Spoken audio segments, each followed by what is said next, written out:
Then we've got paid links.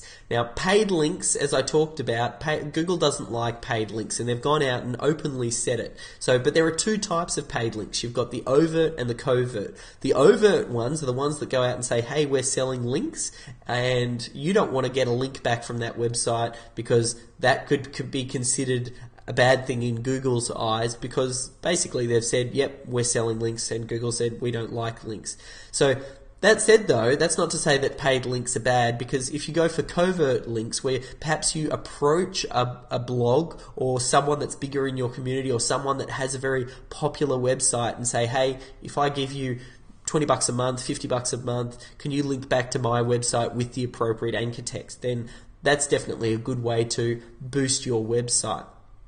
Then we've got link exchange. Look, I have such a huge network. Like, we've got over 580 websites in a whole variety of niches, and initially we actually put up a little thing that said we do link exchanges, but in hindsight now, we don't even bother with them. We still get a lot of link exchange requests, but we just don't bother. It's not really worth, in my eyes, the time and the effort. A lot of the people doing the link exchange websites don't have very high quality sites, so the effort it takes me to go through and have to put the link up and let them know and verify my link, it's just a little bit too much backwards and forwards, so we don't really do it. And I don't think, like, Google's definitely analyzing exchange linking, especially when it's direct. There are different types of link exchanges where you might do a three-way link where you say, hey, can you link to this website and I'll link to this website, and there's not a direct linking there, or even more. And there is some benefit to that, but I personally don't do it just because I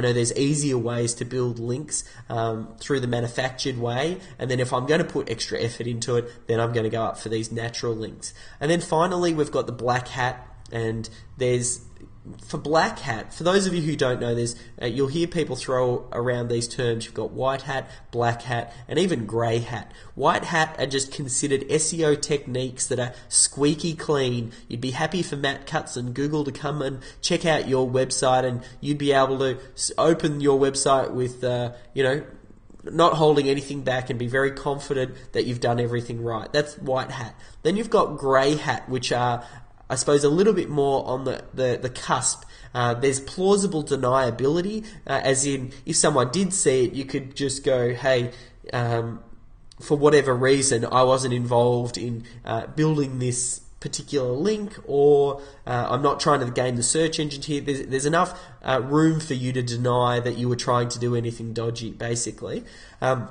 That's grey hat. And I suppose some of the manufactured links fall into that, and some of the covert paid links also fall into that.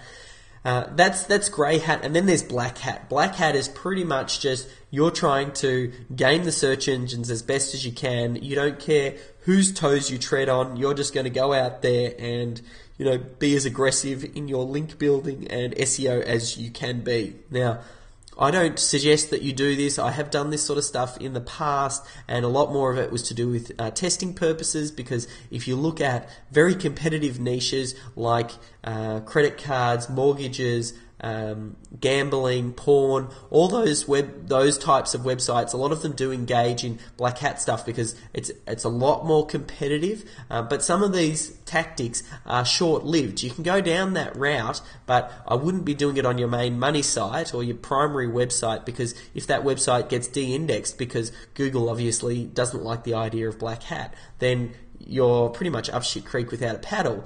You want to, if you are going to engage in that sort of thing, make sure that you have it on websites that are significantly distant from your website, and through some creative linking you can still get some of that benefit back, but I still wouldn't suggest it.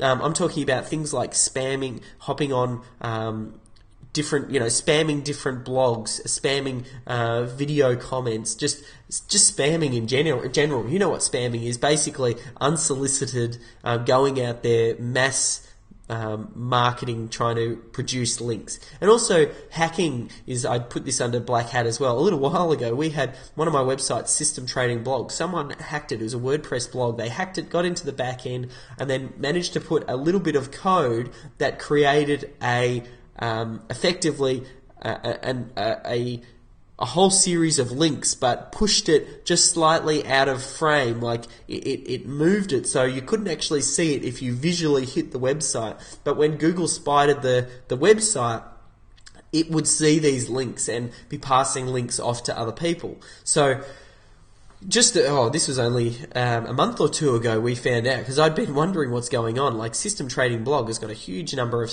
pages indexed, but it had been dropping in rankings, the traffic had been going down, and the page rank was falling.